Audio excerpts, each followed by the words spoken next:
Hey, what's happening? This is Sifu Gus Gates. In today's episode, we're going to be talking about what it takes to be a warrior, what it takes to be a village fighter. You know, in martial arts, we go through a lot of things to receive the benefits and to understand ourselves on a much higher level.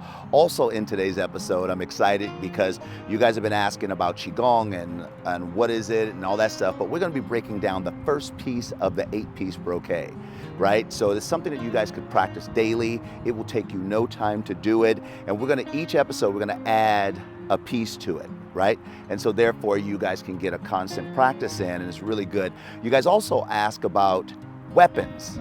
You see the weapons, you see the videos, you see what we do, and you wanna know what weapons do we use and why do we do it? Why do we use these weapons? Why do we use ancient weapons in a modern time, right? So we're gonna talk about that, and you guys all know him, the SOV, the son of the village. You guys are going to get his backstory today. You've seen him in our videos, from China to King Kong Palm, everything. So you're going to get a chance to know who the SOV is, what his background is, and what he's learned being at the village in these last 8 years.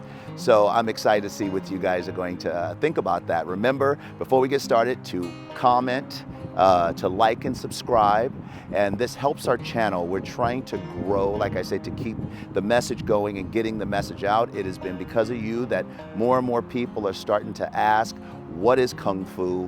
What do we get out of it? Different things like that, and I love those kind of questions, and we want to encourage that. So with your guys' help, share this with many martial artists, with many people. You don't have to be a martial artist to be able to enjoy the message here. All right, so let's go ahead and get started. So what it takes, you know, to be a martial artist is tough. I'm actually seeing a degeneration of martial arts because people are watering it down. But you truly receive your greatness in its toughness. You'll be surprised at how resilient you are when it comes to training. It is important that you get the lesson that's being shared with you by your instructor. And this will serve you for the rest of your life if you continue to train, right? And some instructors are much harder than others, and some scream more and all that stuff, but there is a message that will help you with the rest of your life. So when, you know, what takes you to be resilient, stay with it.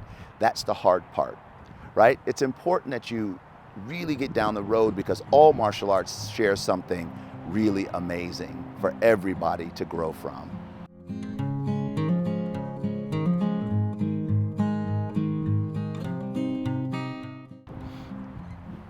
The ducks don't like the fact that I'm over here disturbing their nap.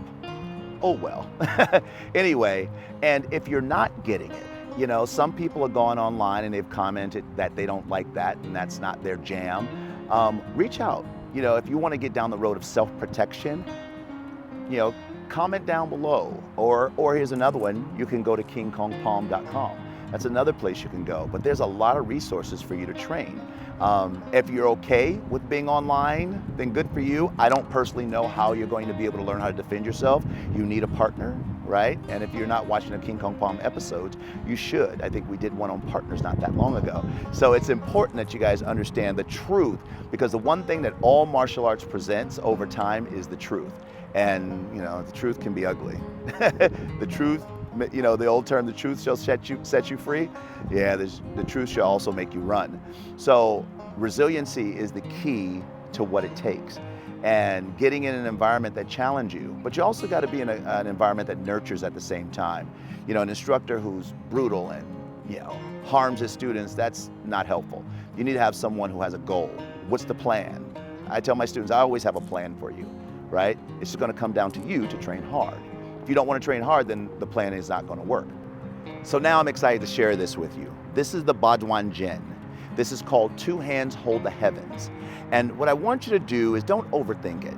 Just follow what you see and just practice it. And try to have it as a daily practice if you can until we get our next video out, and then there will be a second one. This is good for heat regulation in the body. The key to the Qigong, one of the keys, because it does a lot of things, is to fix the internal, which enhances the external. Most people say I build muscle and do all this stuff, but in Qigong, it's dealing with the inside to outside, right? So this is called Two Hands Hold the Heavens. I want you to practice this and tell me what you think. You know, and you can also, I'm gonna do it 3 times for you, but you can do it 6, 12, you can just keep going up. And then comment, let me know what you think. It may not be your jam, I get that, but I love practicing this one. This is called 2 hands hold the heavens.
So as some of you guys know, I love classical weapons. But when you're training in Kung Fu and you're training in a combative system like what we do at the Village, it's important for you to have a type of weapon, a specific type of metal that you train with, a specific weight, because this helps you as you get better in your hand-to-hand combat. So we're going to talk about weapons right now and what we do at the Village, and take the information, take what's useful to you, and discard the other stuff. All right, here we go with the weapons. So some of you guys have been writing in about the type of weapons that we use at the Village, or you've seen us out training or doing demonstrations or something like that, and you've asked to hold our weapons and you find that they're really heavy. And some of you guys want to know why. We use combat steel weapons. The main swords that we use, we'll talk about swords for a second. The main swords we use broadsword, Chinese broadsword, a twin Chinese broadsword, and then we use a straight sword. So the swords I have personally are carbon fiber, and they're combat steel. So they actually have a little weight to them, and you'll have to judge your weight. We don't use the floppy stuff because being a combative system, we find that the floppy stuff doesn't allow us to understand how to move our body more efficiently. When you're utilizing a combat steel weapon, like let's say, like this sword, right? And I know they're hard to get now, but they have some weight to it, so it teaches your body how to move. And when you have to do straight sword, right? When you do straight sword, you know, these are really, really, you know, substantial weapons. So it really teaches you how that if I'm moving, how to keep your body in play with the weight of the sword. So a lot of styles will use the floppy styles. For Village Fighter, we look at those styles more as performance, but not all styles are performance. We are a combat system. We don't do tournaments or anything like that. So we use weapons that will challenge us. And I've had, you know, 110-pound women, 120-pound women use these swords. And I've even had some 120-pound women, some of the Sifus are left-handed and our sword form is right-handed. So they learn so much with how to move their body when they use these type of weapons. Well, if you're doing Chinese Wushu, you probably shouldn't be using a combat steel weapon, but if you're training for combat, close quarter combat, street fighting, there is another point of using heavier weapons. And I don't want them too heavy, but heavy enough that I can move. And it just, like I said, teaches my body how to stay active within the motion. It's you and the weapon, because we use a weapon, non-weapon component here. So the things we do with the swords outside the slicing, of course, we do with our hands as well. So those things are important to understand. And when it comes to some of the other weapons, I use, like some people love can you see this? The floppy weapons. For us, for a Village Fighter, it doesn't take. We will use a heavier weapon. Now people are like, well, that's crazy. I had a friend of mine tell me how crazy it is that we use something this heavy, because this is about 15, 20 pounds, but they flip tires over. I go, You know what happens at the end of the tire flipping? You're tired. You know what happens at the end of me swinging this thing around? I understand my body on a much deeper level, and we burn the same amount of calories. So I love these weapons. For me, I'm a larger person. I wouldn't suggest a really small person getting one this heavy. There are some that has some weight to it, that has some size and some weight that you can use if you're a smaller person. But I like the bigger weapon. It's not an ego thing. It's, at my age, I can't do the ego thing anymore. But what I do is I understand my body on a much deeper level, and that I have to sink and generate force and rotation, moving outside of athleticism in itself. So we use these heavier weapons, and they are heavy and they are solid. If you ever come to the village, I'll let you hold one. So when you're using combat steel weapons, the reason the village use it is because it teaches us more about our body. That wushu steel will not teach you. You'll learn how to move really well, but when it comes to combat, if you're a 120 pound, 130 pound woman and a 200 pound guy comes at you, the more you know about your body, the more efficient you're going to move. And also, if you're a guy, right? Because I'm 6 foot, 250 pounds, but if I'm fighting a much bigger person and I don't know about my body, then they have the advantage. So it's important. That's why we use combat steel weapons, and we only suggest combat steel weapons in form. Once again, if it's for performance, you need to know if your form is for performance. Our forms are not for performance.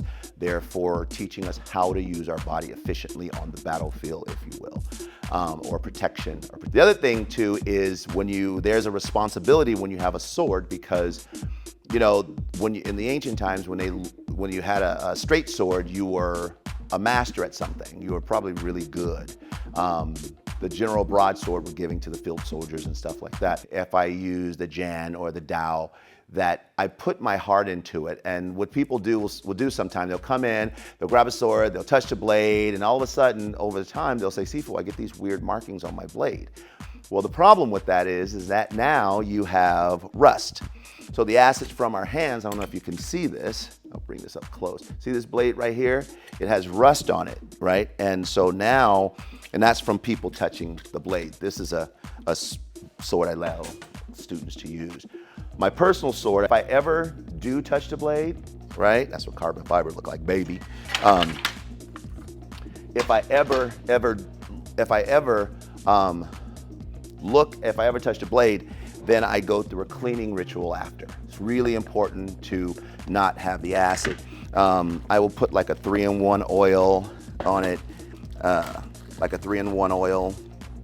I'll put like a 3-in-1 oil on it to keep it slick and keep it going. And if I start and I'll wipe it down.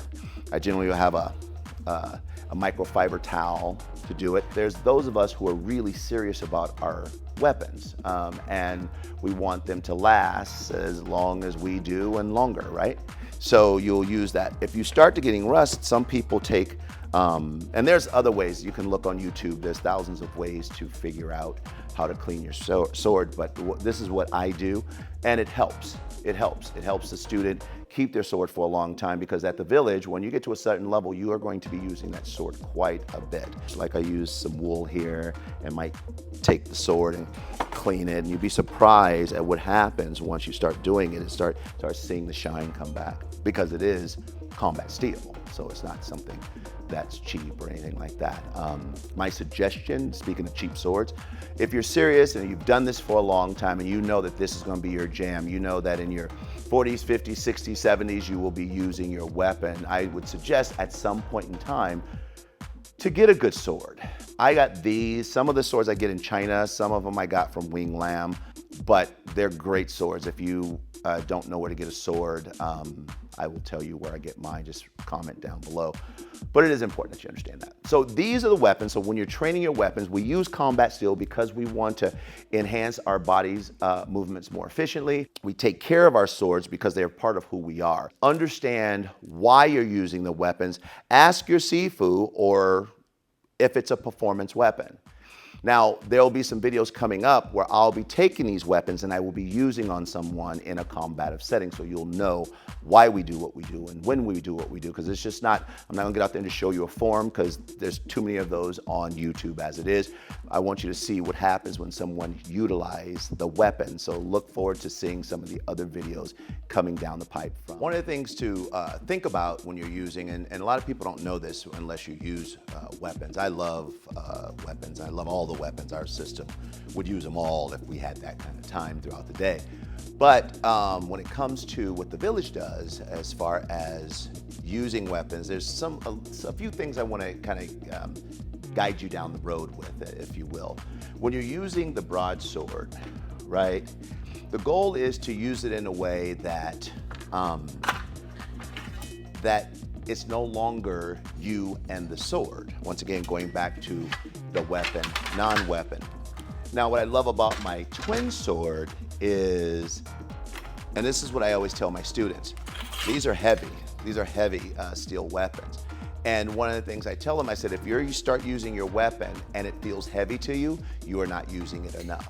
And that helps with the Zen component. Because if I'm always having to think about the weight of the sword, then I cannot allow myself to understand my movements at a higher level.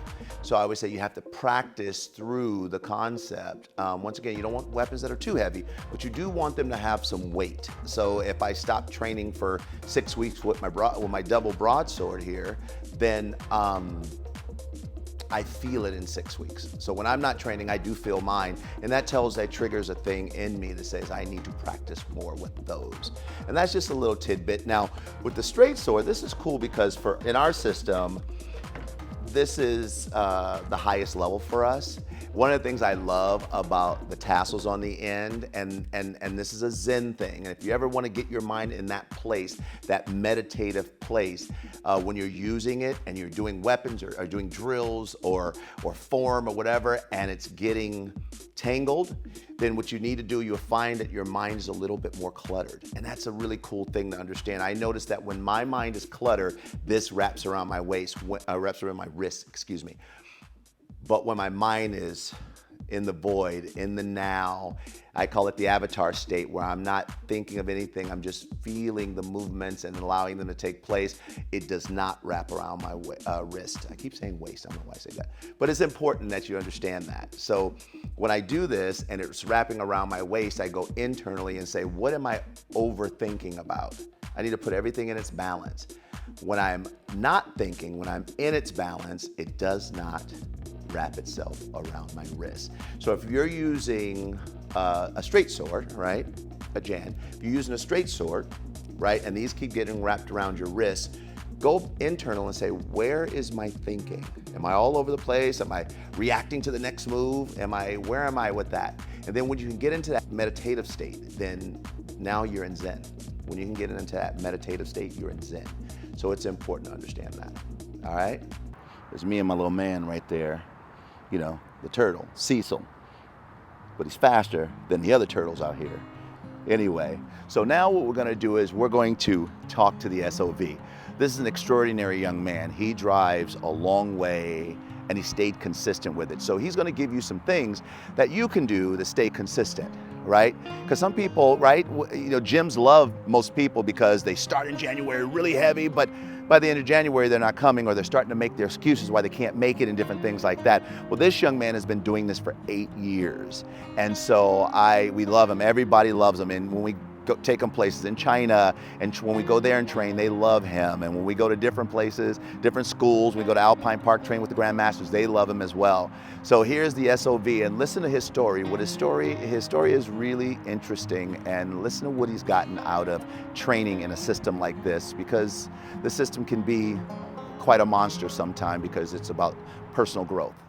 Okay, so we want to welcome you guys. We have a special guest in our village today, Luis Ramirez, also known as the SOV, which means the son of the village. So today we're going to talk about his journey since he's been here. We want him to give us 3 things that he has done to keep himself consistent to coming to the village and training in this art. So let's start with Who are you? Where you live? Where you're from? Yeah. So my name is Luis Ramirez. Like he said, I go as a son of the village, and I pretty much come all the way from LA, Los Angeles, South Central. For some of you know the demographic, and yeah, it takes about an hour and a half to drive out here for most of the time. So it's quite a drive. Yeah, and so you've been here for how many years? It's I just completed 8 years not too long ago. He did 8 years on the inside, y'all. Hey, that's right. So, and you know, everyone in the village love Luis, and they really enjoy having him on the floor, and everyone use him as a source of information, a body to pound on, a bigger brother, different things like that. And the cool thing about, you know, people like the SOV here is he's done some pretty interesting things. You've gone to China with us. Oh, that's right, twice. I love China. As a matter of fact, I want to go back. It was cool to connect with people, and the greatest thing about not knowing the language, there's still a connection, especially to Shaolin and Wudong. You know, Yeah. I really loved it. There was just so much peace to be able to be disconnected from the city life.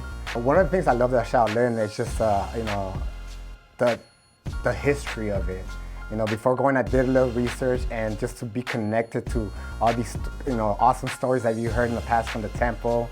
You know how badass they were back in the days, and just seeing, you know, like the culture of it, to be able to connect, you know, to all these, you know, incredible stories, like I said. You know? It's very eye-opening over there when you get to see, like, everyone in this town of Dongfeng does Kung Fu, for the most part. No matter where you go, somebody's doing Kung Fu. And here in the States, that's a very weird thing, because you may find a Kung Fu studio if you're lucky, but to go to a country where everyone does it is pretty cool. So now tell me about what your experience was in Wudong. Wudong was so peaceful. It was awesome to even wake up before the alarm went off, and to go out there and just, you know, before anybody else woke up, just start training. You know, it was pretty peaceful, very harmonious to be out there. So let's come back to the States here. So what changes have you noticed in yourself that have helped you outside of here? For one, I'm not as angry as I used to be. You know, I'm more quiet, tend to, you know, analyze things a lot more. You know, so there's more of a peace within myself that I find that was very hard to get to before I came to the village. Because a lot of people think, well, you guys fighting, you guys are doing all this, how do you learn all that? But this is Zen combat. Yeah. So there is an internal component to everything we do, and we're on the inside. All of us have to change on the inside, right? Some people are like, well, I'm fine the way I am. I was like, yeah, but we all can do a little bit better. Yeah, very true. Right? So have you had to apply any of the principles? Yeah, actually, numerous of times. There's been times when I've had, you know, confrontation with managers or employees, you know, and I stop to think, take a deep breath for most of the time, and really see that it's not really as big as an issue as what I used to make it as, you know, back in the day. So there's also a cultivation of kindness, because people think if you're from the inner city that you have this hard shell. Yeah. What advice do you give new people coming up in a system about this art? For one, come in with an open heart. You know, we all need change somehow, some way. You know, we're not perfect. I feel like if you're perfect, then you don't belong on this earth, you know. So that's one. And have fun with it, you know, because I love the environment, you know, very welcoming, very, you know, everybody seems to be, you know, family connected. You know, there's help, you know, there's love. So, you know, come with an open heart, like I said. And you know, and also just understand that, you know, you guys care about us. It's one thing that I've understood actually over the years. So, you know, try to apply that, you know, when you come in here, you know. Even though we're mean, rah, rah, you know. Yeah. Well, okay, so let's sum this up. So that's great. So you've had a great experience. You've been here for 8 years. Yeah. You've gone to China twice. Looking forward to going back. Very true. The Grand Masters know who you are. They know who, you know, they love having you around when we go hang out at Alpine Park in Los Angeles. Yeah. You've been in the Gathering of the Masters show with us as we've done things. You're a part of King Kong Palm. Yeah. What have your experiences been with King Kong Palm? Because I know sometime with myself and Master Ron, it's kind of like herding cats sometimes. But what's your experience been, and what have you learned since you've been doing King Kong Palm just about the community of Kung Fu? First of all, it's fun. King Kong Palm is very fun, you know, but at the same time, when it's time to get to business, you guys get to business, you know, so that's one of the things. And one of the things I've learned about the martial arts community is, you know, everybody has their own thing, you know, everybody's trying to do their own thing, but, you know, it's just cool to see that people are committed, first of all, to their program. But at the same time, I've also seen, you know, that there's so much to learn, and we want so much to share with that community. Yeah. And the thing I love about King Kong Palm is that it's not about ego. It's about trying to help out, trying to leave something for the next generation. In other words, leave a legacy, you know, for the next generation coming up, because martial arts is kind of dying, you know, and we're trying to help out the community, so therefore we can all come together. Kind of reminds me of Shaolin Temple when they came together, and they all shared and exchanged, you know, their information. Right. You know, that's pretty much what King Kong Palm is about. Okay, so give me 3 things that the SOV does to keep himself motivated to keep coming here. 3 things that you might share with people to stay consistent in their lives, in their training. Well, first of all, to me, it's an understanding that this is a lifestyle. You know, there's not an end to this road. You know, it's pretty much, you know, there's always room for change. One of the things I've been doing consistently is, you know, meditation and tea. That's for sure. I love that. That's part of my life. And at the same time, also understanding that there's a part to growth within myself. I've been seeing the improvements, and that's very motivating when I'm able to apply what I've learned on the floor to everyday life. So that right there alone just kind of keeps me, you know, humble, and it keeps me in check to understand that the drive is worth it. You know, so another thing that I keep seeing is just the care that you guys have. You know, yes, does it get hard? It gets hard, but it's a blessing in disguise. Because again, I don't want to be, you know, I don't want to be delusional. Something that I see very much out there in the outside world. People believe something that is not so true. And here you're giving pretty much the deal, you know, the business, like you would say. Whether they like it or not. Whether they like it or not. But that alone, it's showing me a reality that, you know, that I feel marketing has gone ahead and covered up so much. And right here, it's not about marketing, it's about the individual. And again, I can see the growth in myself. For the Karas, want to say stop falling for marketing and promotion. Very you know? true. Yeah, so, the gimmicks. Yeah. So, yeah, and this art is not gimmicky. We have a lot of stuff in it, but it is a lifestyle. Yeah. And it can help anybody who's open to having it help them. And then when you get to the point of struggle, which people do, there's help. Yes. There's help to kind of say, okay, just I'll nudge you up a little bit more. Yeah. And I love that. And you've been a great big brother to a lot of people, which is weird to think that you're like a big brother to a lot of the people coming up, but you have been. And you've been a great role model for those people as well, because as you well know, like you've watched us, you pay attention, people pay attention to you. Oh, yes, and those things are important, and that's very hard because some people are like, I want to do it on my own, and because they want to cover up those, what they think are flaws, but it's like, you know, the village is about let your greatness show. Yeah. You know, and I love that. One of the things I love that I want to mention is, you know, the Sifus, you know, they've passed the baton. Now, the reason why I'm doing that, like you said, I'm a big brother, is because that's what I saw from you guys. That's what I've seen from the Sifu. So it's part of the culture. I'm feeling that it's just right to do that in return. Right. And that's all I'm doing, just, you know, learning from the Sifus. Yeah. Well, good. Well, we're going to wrap it up here. SOV, you've been great, and I hope that everyone gets a chance to listen to your wise words, and thank you, sir. If they want to come in and train, they realize it's a journey, and the beauty about a journey is not its destination. It's the little pit stops and things you learn along the way, you know, and that's kind of how the village works. I look forward to seeing what you do in the future. Look forward to it too, Sifu. All right. Thank you, sure. Thank you for watching this episode. So it's not one thing that makes village fighters great. It's many things. It's practicing Qigong. It's understanding how to have a training that can enhance you physically and mentally. Also to have a training to help you emotionally at the same time. So make sure you do me a favor and like and subscribe and really help out this channel of growth. And we're really looking forward to the next episode. Thanks to the SOV for being on the show. Now it's time to go, you know, find him, beat him down, all that good stuff again. Have a good day. We'll see you next time.